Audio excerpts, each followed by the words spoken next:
تو جب وہاں پر جمعہ کے بعد ہم مسافہ کرتے ہوئے نکل رہے تھے، بھیڑ کچھ زیادہ ہو گئی، تو پولیس والے جو جامع مسجد کے آس پاس کافی سیکورٹی کے اعتبار سے موجود تھے، کیونکہ ایک ہفتے پہلے وہاں پر وائلنس ہو گیا تھا پروٹیسٹ کی وجہ سے، وہ ایریا بھی سینسیٹیو ہے، لیکن ہمارا تو کوئی ایسا انٹینشن بھی نہیں تھا، نہ ہی کوئی ایسا مقصد تھا۔ ہم تو جمعہ پڑھ کر کے جب نکلنے لگے تو بھیڑ ویسی آ گئی، اور ظاہر سی بات ہے جب کسی کو تم ٹونٹ کرو اور جب تم کسی کو للکارو اور پھر سامنے نہ آؤ تو اس نوجوان قوم کے جو جذبات ہوتے ہیں محبت میں اور یقین میں، وہ تو نعروں کے ذریعے سے تو نکل ہی جاتے ہیں۔ جب وہاں پر جو موجود لوگ تھے ان کے کانفیڈنس لیول کا مسئلہ تھا کہ الحمدللہ ہم حاضر تھے لیکن لومڑی کا بچہ نہیں آیا، تو جب ہم باہر نکلے تو انہوں نے شاید نعرے لگائے، حالانکہ ہم نے اس چیز کو منع کیا تھا کہ جامع مسجد کے احاطے میں ابھی تھوڑے دنوں کے سے حالات کی وہاں پر سنگینی ہے، ابھی بہت کچھ حالات وہاں پر ایسے چل رہے تھے، منع کیا، لیکن نیچے آتے آتے کچھ بچے، کچھ نوجوان جو الگ دور دراز علاقوں سے وہیں سے دلی سے آئے تھے، وہ اپنے جوش میں نعرے لگائے ہوں گے، تو نیچے آنے کے بعد ہمارے ساتھ پولیس والوں نے کہا کہ آپ تھوڑی دیر کے لیے تھانے میں چلیں، اور ہمیں پتہ ہے ان کی تھوڑی دیر کتنی ہوتی ہے، پھر بھی ہم نے کوآپریٹ کیا اور ان کے ساتھ چلے گئے۔ ہم نے جو صاحب لے جا رہے تھے ان سے پوچھا بھی تو انہوں نے کہا 10 سے 12 منٹ، تو آج ہمیں پتہ چلا منٹ جو ہے وہ گھنٹے میں بولا جاتا ہے، کیونکہ وہ 12 گھنٹے کے بعد میں باہر آیا تو اب سمجھ میں آیا کہ جب وہ منٹ بولے تو گھنٹہ سمجھنا چاہیے، اور اگر کہے کہ 10-12 گھنٹے کے لیے تو پھر اب آپ آگے کی بات سمجھیں۔ تو ہم گئے، لیکن جانے کے بعد انہوں نے ہمارے ساتھ اچھا برتاؤ کیا، عزت کے ساتھ ہی پیش آئے، اور جامع مسجد کے جو وہاں پر ذمہ دار حضرات تھے وہ بھی آئے کافی دیر کے بعد، لیکن ہمیں یہ بات معلوم نہیں تھی کہ حالات ایسے کیا سنگین تھے جس کی وجہ سے ہمیں ڈیٹین کیا گیا۔ نہ وہاں کے ہم نے ماحول کو کوئی خراب کیا یا وہاں پر کوئی ایسی سینسیٹیویٹی بڑھائی، کچھ بھی نہیں ہوا، نارمل تھا۔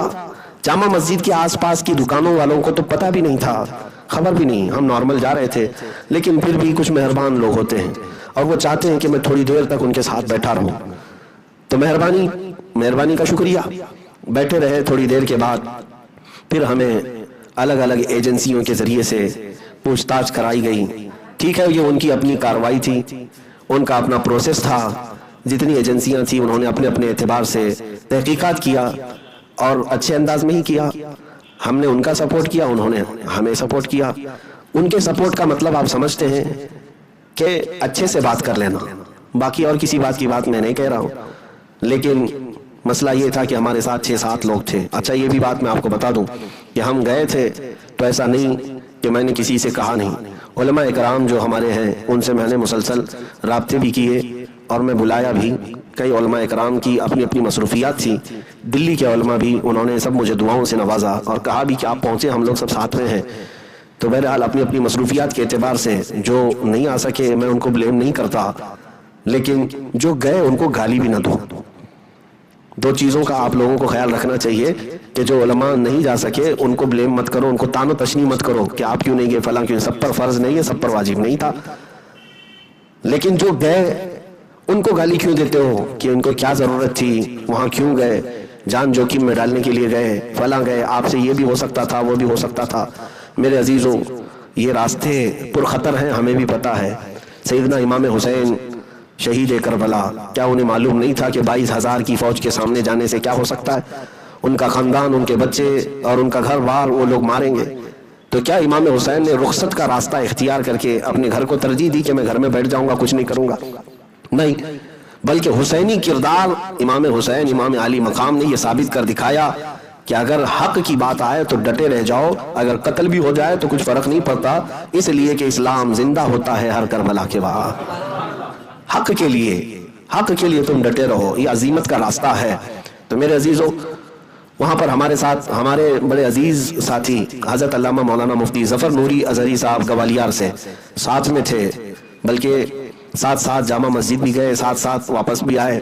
اور ایک بڑی بات یہ بھی ہے کہ بریلی شریف سے خانوادہ اعلیٰ حضرت سے شہزادہ منان رضا صاحب، حضرت سمنانی میاں صاحب قبلہ، عمران میاں صاحب، یہ بھی ہمارے ساتھ موجود تھے، ان کے سالے صاحب سید صبور علی صاحب بھی تھے۔ تو یہ مسلسل جامع مسجد میں ہمارا ہاتھ پکڑے رہے، ساتھ ہی میں رہے، نیچے بھی آئے جب جامع مسجد سے اتر کر کے آ رہے تھے۔ باقی تو ہمارے یہاں کے ساتھی تھے اور دلی والے بھی تھے۔ ایک بات میں آپ کو بتا دوں، دلی والے بڑے دلیر بھی ہوتے ہیں اور بڑے جذبے والے اور بڑی محبتوں والے بھی ہیں. میں آپ اگر یہ سوچتے ہو کہ وہاں کون ہے، ہمارا کوئی رشتہ دار نہیں، انجان جگہ گئے ہوئے تھے، لیکن ایسا نہیں میرے عزیزوں. جب میں پولیس اسٹیشن کے اندر گیا تو اتنے نوجوان وہاں باہر تھے. حالانکہ کئی بار فون کے ذریعے سپیکر آن کر کے میں نے سب کو منع کیا کہ آپ منتشر ہو جاؤ، وہ پولیس اسٹیشن کے باہر بھیڑ مت جمع کرو، کہ کہیں نعرے بازی میں کچھ زیادہ وہاں پر بھی وائلنس ہو گیا تو اچھا نہیں ہوگا. سب لوگ میرے اعلانات کے باوجود دوپہر 2 بجے سے لے کر رات 2 بجے تک اس روڈ سے کوئی ہٹا نہیں. وہ نوجوان تقریباً یوں سمجھ لیں کہ 300-400 کی تعداد میں وہاں ڈٹے رہے. وہ سب دلی والے لوگ تھے اور کچھ الگ الگ علاقوں سے بھی آئے ہوئے تھے جو جامع مسجد آئے ہوں گے. تو وہاں پر ہم سے ملاقات ہوئی یا اس پروگرام میں شریک رہے اور وہ مسلسل دعا بھی کرتے رہے. اور ہر آدھے گھنٹے پر جو بھی پولیس والا باہر نکلے اس سے پہلے پوچھتے کیا چل رہا ہے. تو اندر کی وہ رپورٹ یہ دیتے کہ 10-15 منٹ میں چھوڑ دیں گے، 10-15 منٹ میں چھوڑ دیں گے. تو 10-15 منٹ باہر والوں کو تو پتہ نہیں ہے منٹ کسے کہتے ہیں. تو بہرحال ان کا بھی انتظار تھا بہت. اور اندر جب یہ وقت گزرتا عصر کو پہنچا تو الحمدللہ انہوں نے ہمیں نماز بھی وہاں پر پڑھنے کا موقع دیا، مغرب بھی پڑھنے کا موقع دیا، عشاء بھی پڑھنے کا موقع دیا. ساری نمازیں ہماری الحمدللہ اپنے اپنے وقت پر ہوتی رہیں، کوئی دقت نہیں. اب رات کے 12-1 بجے تک باہر کئی لوگوں کو بے چینی تھی، اضطراب تھا. جو محبت کرتے ہیں ان لوگوں کی بے چینی تھی، لیکن اللہ رب العزت کی ہر تدبیر غالب آتی ہے. مولا کریم کا احسان ہے، فضل ہے کہ رات کے 2 بجے آئی بی والوں نے اور دوسری خفیہ ایجنسیوں نے جو اپنی اپنی تحقیقات کرنی تھی کر کے انہوں نے رپورٹ دی. اور پھر جو تھانے انچارج تھے انہوں نے کہا کہ مفتی صاحب اب آپ جا سکتے ہیں. رات کے 2:30 بج رہے تھے.